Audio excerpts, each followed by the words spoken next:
Guys na lang niya. Hi, Ate Risa. Hello. Hindi ka hili, nagduko. Namiss ka ah. mo. Ayan mga Mi at Di, eto na yung ating second day namin sa Bicol. Meron tayong sinundo. Ayan, papunta tayo dyan sa Daraga kasi doon na yung bagong terminal ng airport. Dati kasi sa Pili lang, sobrang lapit lang sa amin. Mga siguro 30 minutes away, wala pa nga eh. Yung Daraga naman ngayon, ay nako mga Mi at Di, sobrang layo. Mga 2 hours away from home, o diba? Sobrang layo. Kaya yan, full force na naman ang pamilya Juarez kasi susunduin namin yung aming loved one, si Risa. So ayan, nakabalik na nga sa Hong Kong ulit si Risa. Ngayon na nakapag-upload ang inyong Miss Melo. Sa part na yan, nagtatalo-talo pa kami dyan nung anak ko kung anong klaseng bundok yan. So pakisabi na lang sa akin kung anong klaseng bundok yan. Kasi hindi naman yan yung mayon eh, kasi nasa side. Yung mayon nasa gitna eh.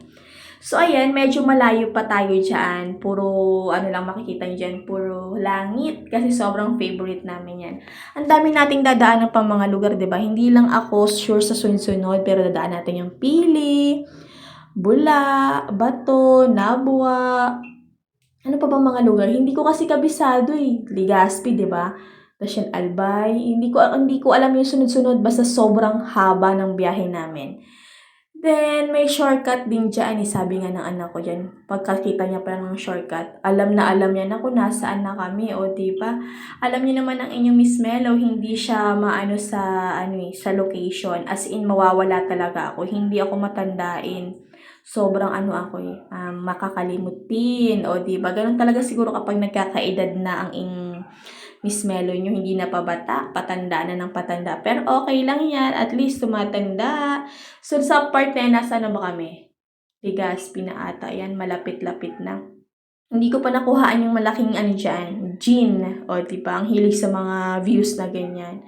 So, malapit-lapit na tayo, and then, mga ilang kembot na lang, magkikita-kita na ulit ang magkakapatid. Kulang lang kami ng isa dyan, mga Mi. Wala lang si Brian. Yung sumunod sa akin, actually, parang naging family reunion na rin namin to, yung VL ko na to. Kasi, umuwi kami halos lahat, bukod kay Brian. Ihiwalay siya ng uwi eh. Meron siyang ibang schedule. Saka hindi siya dumiretso sa amin.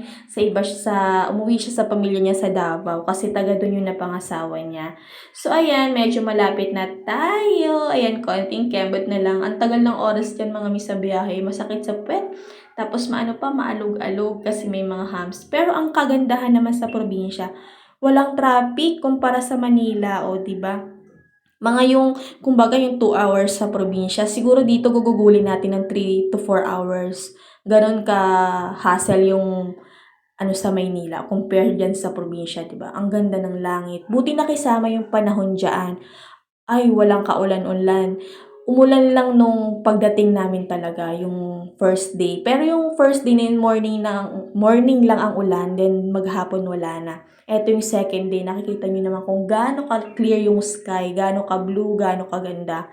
Nakisama talaga siya. So, ayan na nga, malapit na tayo sa airport sa part na yan. Kasi, nasa na tayo eh. Basta nandiyan na tayo, malapit na, konting kembot na lang yan. Nakarating na tayo ng airport. So, ayan. Nakarating na rin kami ng airport. Eto na.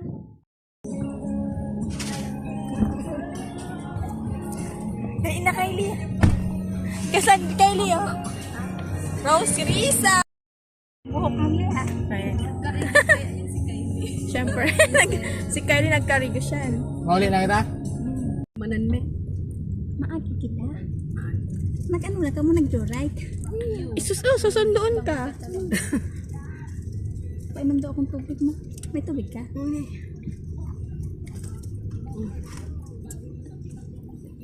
Grabe man si biyahe ko. Sir.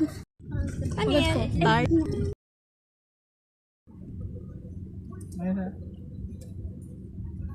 Yan na, Bi. Paano kaysa makakan ka tulad? Kagari mo din.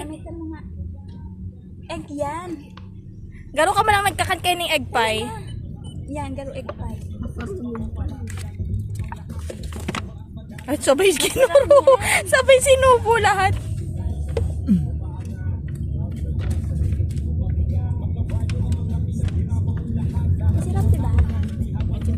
lang yan.